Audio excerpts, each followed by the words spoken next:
Hi, it's Dre Griggs with Obsidian Wisdom. Today we answer the question, what is the crucial question that guides your investment portfolio?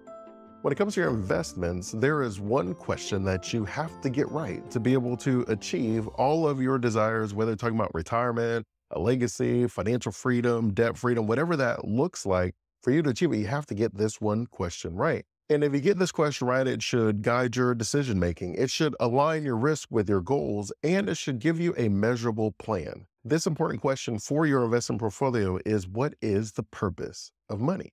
Now, you are going to probably sit there and say, come on, Dre, let's be for real. We know the purpose of money. The purpose of money is to spend it. Sure, but what are we spending our money on? And you'll find, and we'll go over it today, there are really 8 common goals that I find that people have. And the purpose of money can vary depending on your family dynamics, your life stages, your goals, and your priorities. And depending on how you answer these questions, we know what the purpose of your money is. And then we can put an investment portfolio together to ensure that you achieve those goals. The first common purpose of money is security and stability. We want to be able to say, I have enough money to pay my bills. I don't really want to have to think about it a lot. I would like to have a stress-free environment when it comes to my relationship with money. We know that almost 75% of Americans say that they worry about their finances in some way, shape, or form. And 75% of America is not poor, which means that there's something other than just whether we have the money or not. And when you look at someone whose goal is financial stability and security, they normally going to have an emergency fund. If that is something that you're concerned with, having an emergency fund is going to give you that peace of mind. You know that your investments are over here performing well, and you've given yourself at least 6 months to a year of being able to deal with market volatility to where you're able to leave your money invested for the long term. Because while we do know that over the long term, the stock market tends to increase, it does not mean that there are not recessions, there are not dips, there's not the ability for us to lose money in the stock market. We know that the stock market is volatile. Another purpose for your money, if you're focused on security and stability, is a debt repayment plan. A lot of us, we worry about the debt that we have. We worry about paying our bills. We're trying to figure things out as far as how I can get my money freed up so that I can not have to worry about it. That we all know that if I didn't have a car payment, a mortgage, and credit card debt, or student loans, all these different things, that the money I have would be more than enough, which means that for a lot of people, debt repayment is also on the list. And then third, we normally be looking at our insurance premiums. We know that the future is very uncertain. So by having something that gives us a little bit of stability, such as insurance premiums, I know that, for example, if I can't work, then I have disability insurance. I know, for example, if I pass too soon, I have life insurance. I know if I live too long, then maybe I'd look at having an annuity of some kind. That there are different insurance products to give us that peace of mind and stability that we're looking for. And that could be our purpose of money, where we allocate it towards that. The second purpose of money is growth and wealth building. If you're focused on wealth building, where you come to me and you're like, hey, Dre, I would like to have more money than I can spend. And if you know me, I'm normally saying I would rather make more money in my sleep than my wife can spend while she's awake. And for many of us, that means that our money has to be growing passively. Now, we're not saying passively like the stuff that you see online where they make it seem like you don't have to do anything. Everything always requires something. It's just where that investment is. Is that a one-time investment? Is that a once-a-year investment? Is that a 10-year investment? We have to put our time and energy into it, but we do know eventually our investments will make a return. And our goal is to have our money working for us so that we don't have to work for it. Ideally, when you're halfway towards retirement, half of your money is generated by your money working and half of your money is generated by you working. When we're looking at investments, you know that 65% of self-made millionaires have at least 3 streams of income. And that's going to be in businesses, that's going to be in real estate, and it's going to be in the stock market. I like the stock market because it gives you access to all of the streams of income. So that's why I spend all my time trying to understand and master the stock market. But I also recognize that if you were to look up, hey, what is the common jobs a millionaire has, you're going to find that they're accountants and lawyers and doctors and professionals and engineers, that we know that we can generate $1 million by actively working as well. If that is the case, then we'll be investing for our retirement savings. When you look at investing in your retirement savings, the idea is I enjoy what I'm doing now, but I would like the ability to not have to work if I don't want to. We also know retirement savings is important because realistically, we're not going to be able to just work forever.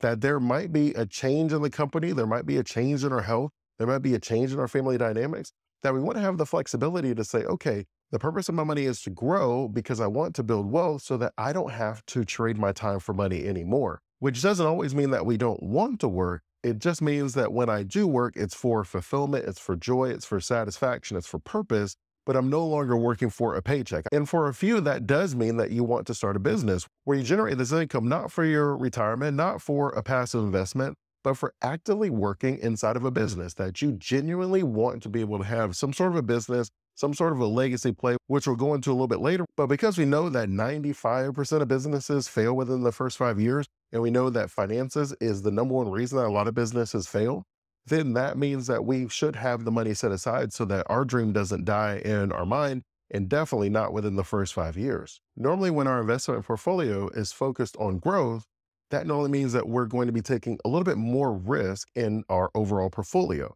That in the first one, if we're focused on stability, then we probably don't have to take as much risk because that's going to give me a little bit of heartburn because I want to have this stability.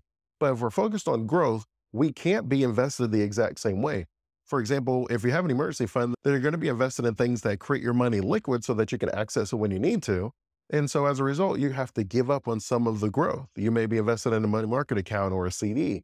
But on the other end, when we're focused on growth, now we're investing and we're letting go of liquidity because we know that these are going to be longer term plays.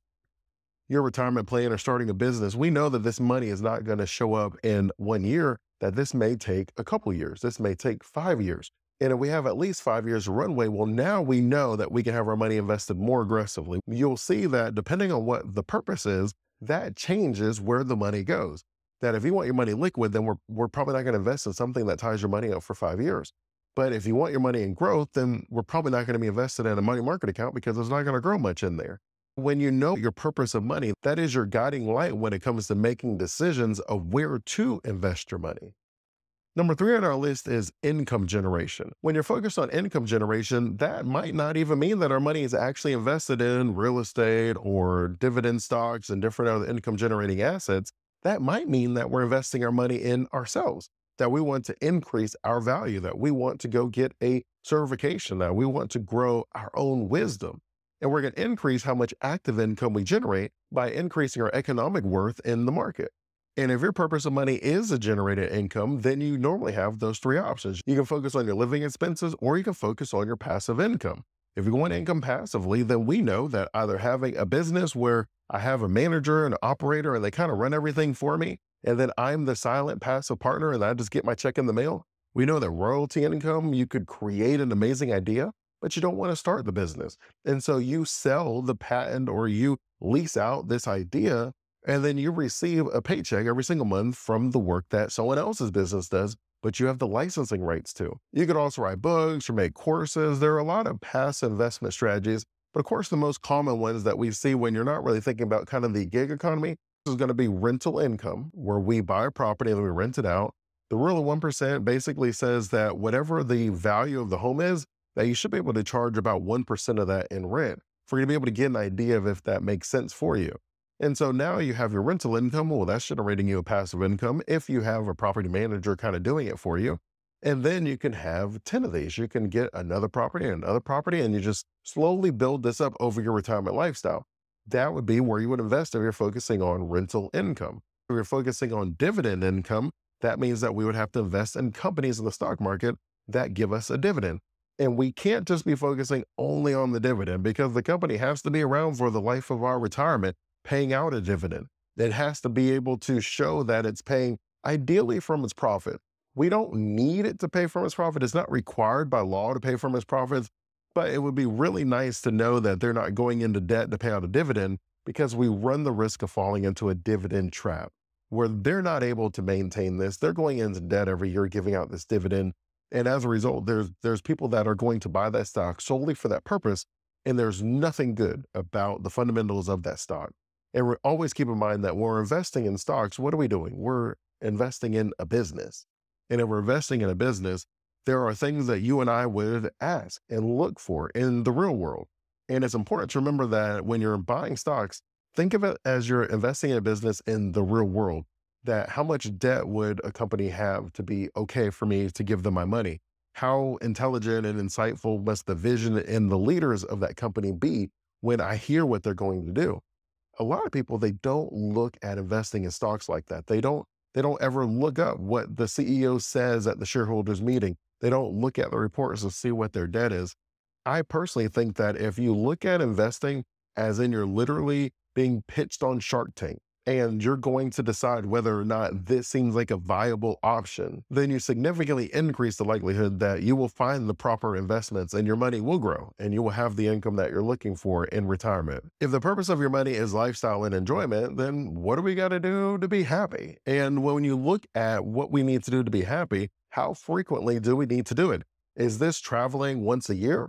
Is this just kind of hanging out in my community and sitting on my porch? Is this going to a concert or buying a Porsche or a Lamborghini? Or is it joining the local pickleball league? What is it that we're going to do with our money that brings us that happiness, that purpose, that fulfillment? And when you look at your lifestyle and enjoyment, if you want to travel and you want to travel once a year or twice a year, then that money has to be invested in something a little bit more liquid than if you wanted to do something that you do once every 5 years. And so normally for me, if we're sitting there and we're saying, I'm going to take this trip every so often, I like the idea of purchasing those trip tickets a year in advance, 2 years in advance, 5 years in advance. Now that does require you to have a plan and to genuinely believe in your plan that you're not going to lose by booking your cruise ticket a year in advance, that you're not going to lose by purchasing your plane tickets 2 years in advance. Now, I don't know if you can purchase a plane ticket 2 years in advance, but I do know that if you are able to purchase something a year in advance, because you're sharing the risk with that company, you don't know if you're going to be able to take the trip in a year and you've already paid them for it. Oftentimes you get significant savings by sharing the risk. And that's kind of just how our economy works in general. If I have some of the risk with you, I'm going to have a lower price for you. If you have all of the risk, then you would expect to have the lowest price. If I have all of the risk, then you should expect to have the highest price. That is just kind of how we decide things economically, is whoever has the most skin in the game, they normally are going to be the ones that receive some sort of a benefit, or they're someone that receives a significant cost because they're the ones risking it. Now, with that said, if you are someone who says, you know what, Dre, I like the idea of traveling, but that's not what's in the cards for me.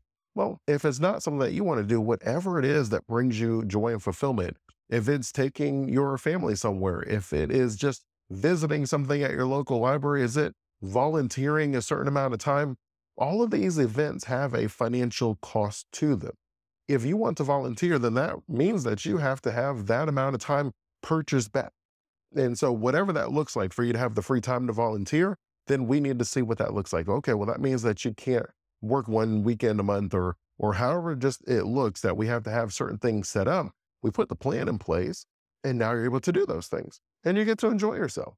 If you're someone who says, well, Dre, I've always wanted this amazing car or yacht or boat or I wanted golf clubs, whatever that looks like, we simply put the plan together. I get this question all the time, and it's sometimes from the perspective of being a financial planner, sometimes being from the perspective of someone who has a master's in biblical studies, where they ask me about gambling. And for me, I feel if it's a hobby and you allocate 5% of your budget towards it, then I don't see it any different than someone who has a golf club membership. I don't see it any different than if someone has an AMC movie ticket, speed pass and one of those things. I don't see it any different than if someone goes to an amusement park. Whatever you do in your hobby allocation of your budget, whatever you do in your satisfaction and fulfillment, I just feel like you should be able to do that. And I know that some people are going to say, well, Dre, I don't think so. That's kind of a waste of money. I'm not arguing that it's the most efficient thing to do with your money. I'm just arguing that if it's the enjoyment and lifestyle portion of your budget, it's not supposed to be efficient. That it's okay. That you can go bowling or you can go to the casino, or you can go on a cruise, or you can join one of those bicyclist league and you end up having to get a $600 bike because they have the little fancy Tour de France bikes. That whatever it looks like, that's what that allocation is for. And hopefully what you're seeing here is, depending on what your goal is, depending on what the purpose of your money is, that will significantly change where we can put the money.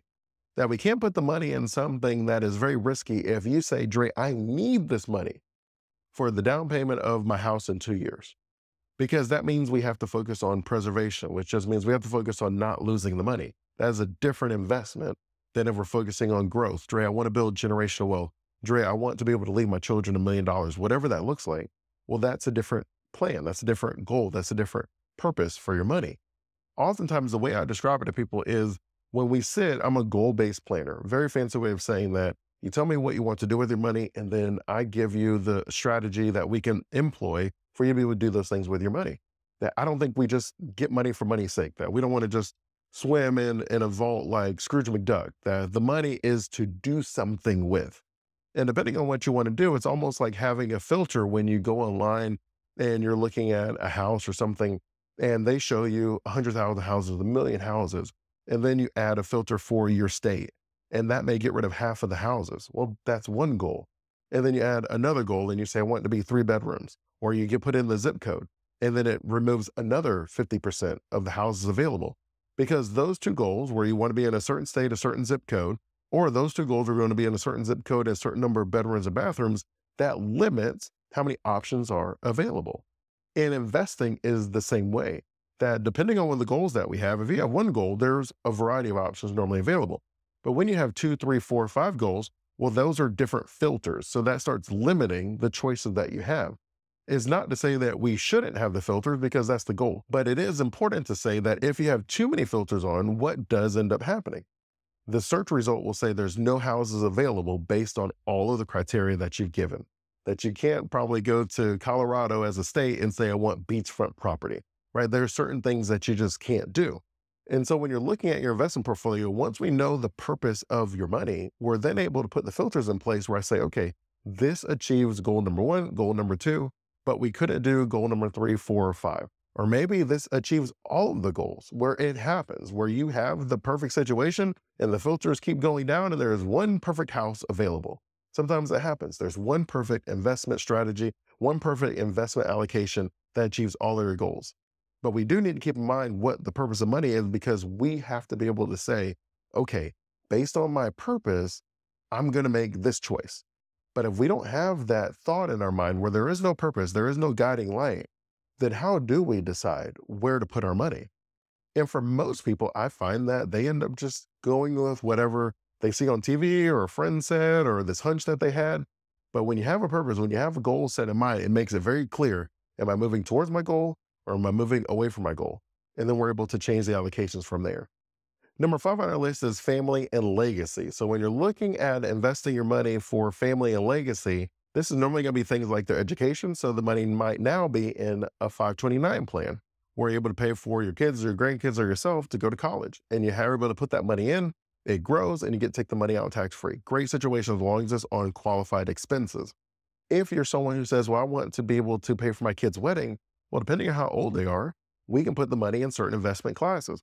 Where if your kid is 10 years old and you just want to be able to have the money ready and you don't think they'll be able to get married or touch it for 15, 20 years, well, that opens up the market a lot for us. So we can really focus on growth. We can be very aggressive with those investments. And then we're able to look in 15 years and say, okay, we are now able to pay for this person's wedding. We put in a small amount of money and it grew into a larger amount of money.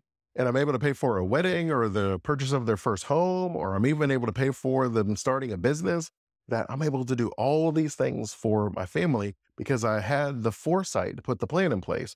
Or we could just be focusing on the inheritance, where you're talking about generational wealth. And we're saying, all right, Dre, I need to be able to have this money set up in a certain way for my legacy. And that might mean that we need to start exploring trust, depending on how much we trust our kids and the decisions that they'll make.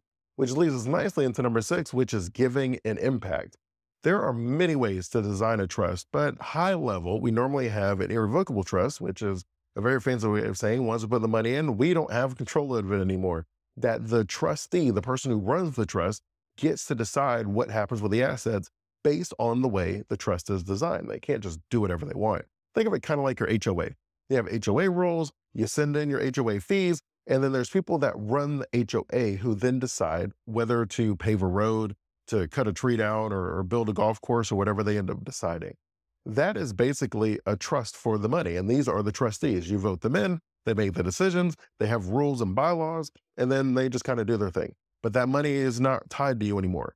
A revocable trust, which you probably commonly hear as a living trust, that one you get to keep control. You have the rules inside the trust, you have the ways that the money gets allocated, or the business or the real estate. But at the same time, if you ever say, you know what, I don't like this whole trust thing, you can take the assets out of the trust and put them back in your name. It's revocable. I can take it back. Now, the big issue between an irrevocable and a revocable is how they're treated from a tax perspective. If it is a revocable trust, Uncle Sam says, well, that still belongs to you. You literally could take it out tomorrow. So why would I give you a tax benefit today? An irrevocable trust, well, that's different. Uncle Sam says, well, you actually can't control what happens to those assets, and the beneficiary is not you. So because you don't really have skin in the game, I won't count that in your overall assets from a tax perspective. And so depending on what your goal is, whether you want to limit taxes, which we'll go into a little bit further later, or if you want to make sure you set up your future generations, you can set up a right trust for that. On the other end, we have trusts where we want to take care of our charity, maybe our church or synagogue or mosque or somewhere I always volunteer. And I've given them $1,000 every single month, or I've given them $500, whatever it is. I've given them money on a regular basis. And if something was to happen to me, I don't want the cause to die with me. So I can have a charitable lead trust, which just means the charity gets paid first, and then my kids, after a certain amount of time, get the assets. You can have a charitable remainder trust where your wife and your kids, they get paid first. And then whenever they're done, the charity gets everything after that. There are different ways, depending on the goal, to design these assets. Now, if someone is interested in having your college name a building after you, or you just really like your college, well, you can give to the endowment and you can write them as the remainder where they receive the assets and then they're able to sell it if they want to. There are so many things that you can do as far as a giving and legacy perspective, both while we're here and after we're gone, that if that's the purpose of your money, then we could get started literally today where we say, okay, you're able to give $18,000 per year in 2025 to an individual, and you don't have to fill out any gift tax form or anything like that. It doesn't count as a gift. That's the annual limit.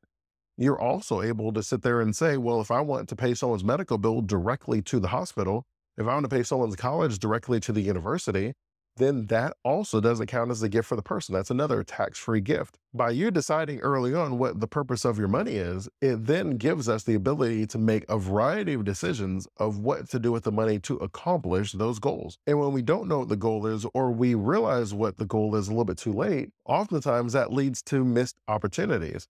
And the way I've described it and I wrote a book, it was called Champion the Change. I wrote that a while ago. And it was my fascination with goals and understanding how we accomplish them. And it really reminds me a lot. I tell this story, and I don't know who to give credit to, but it's the idea of the jar, and we fill the jar up with sand, pebbles, and boulders. And for all three to fit in the jar, we have to put them in the right order. That you have to put the big boulders in first, which in my opinion is going to be your long-term goals. You probably can get 2 or 3 of those because it takes a while to accomplish them. These are our big, hairy, audacious goals, right? Huge goals that we have set for ourselves. Well, those are the boulders that have to go in first because I have to make decisions today to accomplish that goal in 10, 20, 30 years from now. If you put your long-term goal in first, let that be your main guiding light. Then we can put the pebbles in second, right? The medium-sized rocks. They're going to fit within the crevices that the boulders left.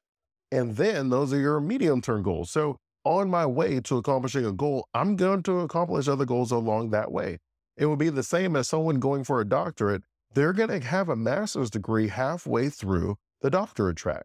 That in most universities, if you literally decided halfway through your doctorate program that you don't want to do it anymore, they would give you a master's degree because that's just a natural progression on your way to accomplishing that goal. And then your sand is your short-term goals. So the things that are like a year and less. Your short-term goals fits in all the space left. But if you put the sand in first, then the pebbles obviously don't fit and the boulders definitely don't fit. So if you're focused on short-term goals, well, that ends up costing us our medium and long-term goals. If you focus on the medium-term goals, yes, you put those in first, the little pebbles and smaller rocks, and then your short-term goals will fit in there as well, but your long-term goals won't fit. That you have to have your long-term goals first, then your medium, and then your short term, that they all should be aligned so that you can accomplish your goals. Which leads us nicely into number 7, which is freedom and flexibility. For a lot of people, they want to have financial independence. We already talked about the fact that 75% of Americans worry about money in some way, shape, or form, that half of the 6-figure earners live paycheck to paycheck, that the majority of the country as a whole lives paycheck to paycheck, and that the majority of people retiring today are retiring broke, which the way the numbers read is it said that they have $5,000 or less in retirement savings. And that's why for many of us, things like financial freedom, early retirement, or just being able to kind of change things up significantly in our life, that we want to be able to have those options. And if you are saying, well, my goal is to be able to purchase my financial freedom, there are 2 things that we need to do. Number one is we have to really look at our lifestyle and see if there's ways that we can limit them. Now, I will put a link to another video because I'm not saying that you should eat ramen noodles. What I am saying is that we should be strategic in the way we allocate our money. That, and we'll go into it in our last and eighth and final purpose of money. But if the goal is to minimize my expenses, taxes is a pretty large expense. So you should consider minimizing your taxes with your investments, where we're investing in tax-free or tax-deferred instruments that gives us more money in our pocket because less of it goes to Uncle Sam. On the other end, we could also say if I was able to get rid of my mortgage, that if I focused on paying off my house, then I'm going to free up a significant amount of money. I could retire the day that my mortgage is paid off. Well, if that is true, then we should put a plan to allocate your money towards getting rid of your mortgage. If you're someone who feels for a variety of reasons that working till 60, 65, 70 is not in the cards for you, well, then we know that there's a variety of ways to calculate how much money we need. High level, we know that the rule of 1,000 says that for every $1,000 we want in monthly income, we should have somewhere around $250,000 invested. And we can say, based on the amount of income that I need, this is how much money I should have invested for that. And then that might mean that if you're one of those fire people where you want to limit your expenses and we're able to invest 50% of your check, 60% of your check every month, we can do that. And then that's where your money would go. You wouldn't really have much of your budget allocated towards things like leisure and enjoyment, that you're going to focus on the other things. Now, with that said, I know when I first started Obsidian Wisdom, when I retired from corporate America, that we didn't have a lot of the extra money for all the enjoyment and different things. And it was a pretty tough time when you have 4 children. But what we did find is there are a lot of free things that just go on in your community. We literally went to what was the equivalent of a fair where there was tons of rides and tons of events. Of course, there are vendors who were trying to give out cards and sell different things. But for me, that's not that big of a cost. I don't mind listening and hearing what people are saying because in my mind, selling is this idea that, hey, I have this solution to a particular problem. If you have that problem, I want to tell you about it so that way you know I have the solution for you. And here's my price, and then hopefully it works with your timeline whenever that happens, right? That's the way I look at selling, so I don't have an issue with it. And we were able to do that a lot. We were able to still enjoy ourselves and go to different events, and the kids had a great time. That it doesn't mean that if I don't have this lavish amount of money, that I can't do anything. I'm going to be sitting in my house and just kind of watching TV. No, there's lots of things that are going on all the time.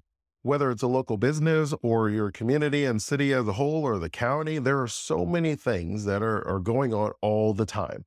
And so for many of us, if our goal is financial independence, it just requires us to be creative on what we do to maintain our lifestyle. Because I am someone who believes that if you're going to be able to maintain a long-term perspective, then you got to enjoy the journey. You achieving it, that's literally a moment. And if you think of it, and I watch sports, I probably watch a lot of the playoffs just because of working, but I do like to see greatness. And they have to put the grind in for 364 days a year for the one day of the championship, that you can't turn it on the championship day. And then they have the parade, and then you get right back to work. It's out of your mind that you find the greatest amongst us, that's how their mindset is. And that is, at least for me, that's how I see things as well. That if you don't enjoy the journey, getting the championship, that's such a small moment. And you'll find, and they talk about in football, where there's the Super Bowl hangover, that if you go to the Super Bowl, that there's a really high probability that you're not going to be there, even in the playoffs the next year, which is crazy. And you find that keeps happening. And there could be a variety of reasons that cause that. But I would say one of them is they got there and they didn't enjoy the journey. They enjoyed the getting there. And if you lost the Super Bowl, then you didn't enjoy the journey or getting there. And that is tough for people to make that transition back to getting back on the horse and doing the things that got you the championship in the first place. And our eighth and final purpose of money is tax efficiency. So there's really 2 things that you should be thinking about here, right? Tax planning, just what is my income? How is it going to be taxed? How does Uncle Sam treat it? And then estate planning. I don't want to have the death tax, and most of you won't. I believe it's currently set at about 13 million, but that's just something that we need to be thinking about.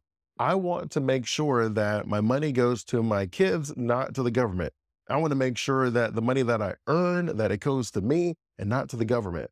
And I am someone who believes that if you look at our tax system, it is a incentive-based tax system, which is a very fancy way of saying the government lowers your taxes if you do things that it wants you to do, which in my opinion is a win-win situation. So the way I see it is your goal as an American is to lower your taxes, because by you lowering your taxes, you are giving the government exactly what it wants. If you don't give the government exactly what it wants, then it's going to tax you more. And the government, I guess you could say, well, Dre, the government, needs the tax revenue. But in my opinion, I didn't make the tax rules. So if you have kids and you're able to write that off, great. If you have a business, you're able to write that off, fantastic. If you adopt, you're able to write that off, wonderful. If you just have a whole bunch of land and the government only requires you to plant 10 trees in your yard, I'm telling you literally an example of someone that I know that they have a whole bunch of land and the government said, if you have a certain number of trees planted, then it's considered something else and we're able to write the land off. And they did that. In my opinion, that is the American thing to do. The government is literally like, we need help in these certain situations. We need more people because industrialized countries have less children on average. And we don't want to be like Russia and Japan where there's literally more people dying than being born. So the government said, we'll help you with that. We'll give you VPK and we'll do all these little things. I'm like, cool. Hey, right. That's a problem that you need solved and you're going to pay me to solve it. That's entrepreneurship, capitalism, you name it. And I feel that that is okay to do. And so you look at your overall plan, if your goal is tax efficiency, there are certain investments that give us that, right? Your health savings account, obviously government spends a lot of money on people's healthcare. The government said, how about I incentivize you to put money away for your own healthcare? How cool is that? You can put the money in tax deductible. It can grow tax deferred. And if you spend the money on healthcare expenses, you get to take it out tax free. It's a triple tax benefit. And the government's like, I would love for you to be able to do that. The government says, I really want to make sure people aren't living under a bridge. So if you're willing to build houses and charge rental income, we will tax your rental income less. We just don't want people living under a bridge. And we have different programs. We have Section 8 housing. We have a variety of ways that the government incentivizes you to have a home that you rent out to people so that they don't have to live under a bridge. The government says, if you do that, I will lower your taxes. And again, I think that that is a great situation. That is a win-win for everyone. And of course, if you have a business, the government is really big on people having jobs and paying taxes. And so as a result, if you have a business, you're able to write off trips and different expenses and investments and capitalization. You get to do a lot with a business. And I think that that's great as well. And then when you switch to the estate planning perspective, the government has different feelings when it comes to passing your wealth along. So for example, you're able to give an unlimited amount of money to your spouse. The government is concerned that if one of you is to pass, and then the other one might end up on a government program if we tax it before they get it. So the government allows you to give all of it to your spouse without it being taxed at all. As long as they're a U.S. citizen. I think if they're not a U.S. citizen, the number is like $200,000 a year is what they can get. And long story short, the government is concerned in that situation that the person goes back to the other country and they take all the money and the government never gets its tax revenue, right? Uncle Sam was just like, I want some of the money. So Uncle Sam will say, I don't have to take care of the widow or the widower, so I'm not going to tax that, which is great. But Uncle Sam will say, well, I'm going to tax your children when they receive it. Okay, I understand that because you didn't tax it yet. But the question becomes, where can I put the assets to make sure that it's taxed the least amount as possible? Because Uncle Sam does incentivize us. So whether you want to give the money to a nonprofit, Uncle Sam's like, that's great. Help out local causes. Now, these are fewer things that we have to give government money for. You can give it to your church, your synagogue, you can give it to your college, you can give it to all these places. Again, the government is like, yes, I like the idea of this. And so as a result, when I look at tax efficiency, I'm really sitting here thinking, all we're really doing is giving the government what it wants and is giving us what we want. And what we want is the less of our money to be taxed, more of our money that we worked for in our hands so that we can decide what to do with it. And so if that is your goal, then that's how we have to allocate your money in the most tax efficient manner. In the real estate of the stock market, so it'd be capital gains or in HSAs or in 529 plans or tax deferred annuities or municipal bonds, things like that, where the government is like, we appreciate you helping our causes, so we're going to help you in your causes as well. Hopefully what you're seeing with these 8 purposes of money that we've gone over, obviously there's more. Hopefully what you're recognizing is it depends a lot on what your goal is, how long we have until you need the money, and of course things like your risk tolerance and things like that. That depending on what your goal is, and you're probably not going to have just one of these, you're probably going to have a variety of these, that there are some investments that can help us in a variety of ways. But there's other investments that we actually have to make in ourselves or a loved one. Depending on where your money is going, there are different investment instruments that achieve that goal in the most efficient way possible while maintaining your flexibility. that if you don't know what the purpose of money is for you, then it's very hard for you to decide between all of these investment strategies and instruments, where is the best place to put your money, which is why it should be the number one most crucial question that you answer, and it should be your guiding light in your decision-making process. If you are someone who's concerned about your retirement and where your money is going, and you just want to have a conversation and see if it makes sense for us to work together, then I will put a link in the show notes. All you have to do is click on it. You can go there, answer a couple questions, and then we can schedule a time to meet and I can see if there's some way I can help you. As always, I'm thankful for our time together. I appreciate you spending it with me. You could have been anywhere. You chose to be here with me. If you have any additional questions, ask me as well in the comments. I'd love to hear what your purpose of money is. Until next time, stay safe and enjoy life.